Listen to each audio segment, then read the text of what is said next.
Hey everybody, it's Master Gallengeist here, bringing you my review for Tiger and Bunny Season 2 on Netflix. Now granted, this is kind of only the first half because there's only 13 episodes out at this point, but I've seen somewhere that there's supposed to be 25, so I don't know if the next batch will drop or when it will.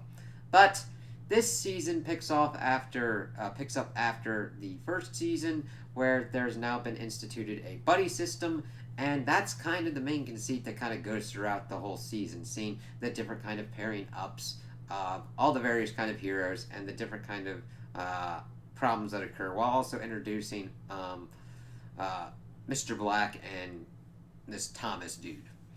Uh, as kind of new rookie heroes, and they just pretty much fight most of the time and don't even really get to a good kind of spot. Now, granted, they are kind of paralleling Tiger and Bunny, but I mean, like, they still don't really get onto a decent kind of partnership even until the 13th episode. And that's kind of the thing. It kind of almost goes by episode of the week kind of format, as you see each kind of pairing kind of dealing with how they have to kind of work around with their other kind of partner and what can have them be better partners, which I kind of like. It's more kind of a hopeful kind of thing. But throughout the undercurrent, we see that there's these two other next, Fugan and Mugen, who are going around and we think they're killing heroes, but they're beating up heroes and trying to defeat them, like LL Alden, this other kind of rogue vigilante hero who defeated a certain amount of heroes, and they're trying to pretty much do the same, except doubled since there's two of them. And I thought it was okay. I mean, I liked seeing the different kind of character interactions and everything, and getting a little bit more depth, sometimes more backstory on certain characters, sometimes a deeper understanding of why characters do kind of what they do, but it still wasn't that kind of gripping. And it's just, okay, so we got them doing this, and we got this thing with Ouroboros in the background, and then we kind of switch over towards the back half, and we see that Ouroboros starts making their move. Barnaby links up with this guy that was from his childhood, and then he's working on this drug that should give non-next people next powers. However, he is not having luck with that, instead accidentally creates something that augments next level powers, which kind of fucks over the heroes in the final battle, because those two next brothers utilize this stuff, but of course their bodies can't handle it, and they kind of overextend themselves, and that's what the heroes are able to utilize going on, because they take out a good amount of it, but it just leaves Tiger, Bunny, Black, Thomas, and Cat, one of the new kind of water magical girls. Her normal name is Laura. Her mother's a fucking asshole, and is utilizing her trauma to pretty much have her daughter be like her, but a better version.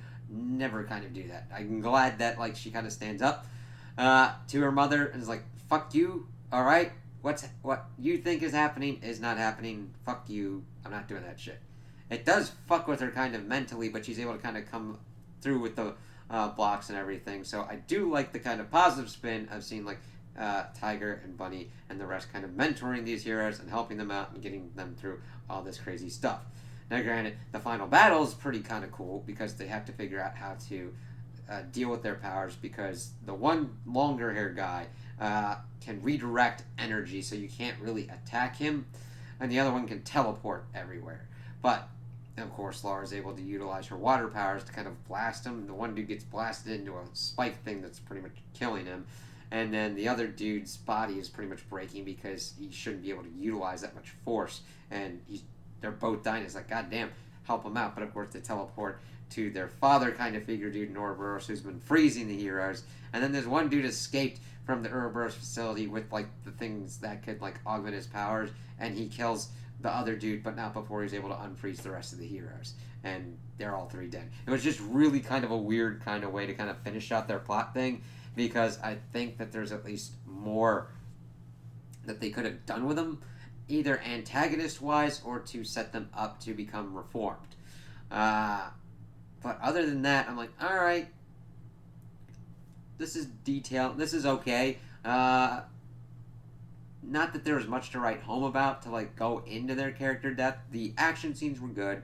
Uh, this show does a better job of like switching back and forth between 2D and 3D and kind of melding them together. There's sometimes it still looks a little bit freaky. Uh, action, like if you're into it for action scenes and like at least decent enough plot and character development, I would recommend this. But I don't know what the rest of the season is because it ends on a stupid kind of cliffhanger as the dude's kind of like running away, and that's about it. It's like, all right, that's kind of like a weird place to end, but do you? Yeah.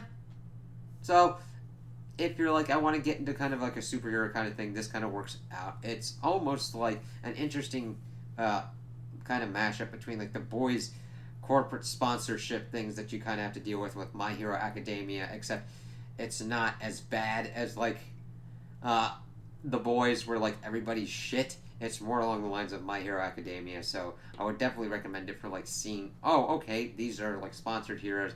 They have their own kind of different kind of system. I do like its take on heroes. It's just okay. You know what I mean? It's not something I would tell people to go out of their way to watch, but if you are in a dry period and kind of want something to kind of shake things up, that still has that kind of like old school anime kind of feel good kind of shit that they do, this is definitely one of it. It does get kind of nutty towards the end, and you're like, what the fuck? Why are they all three dead like this? It just was just very convenient and very plot demandsy, where it's just like, they need to be dead, but why do they need to be dead?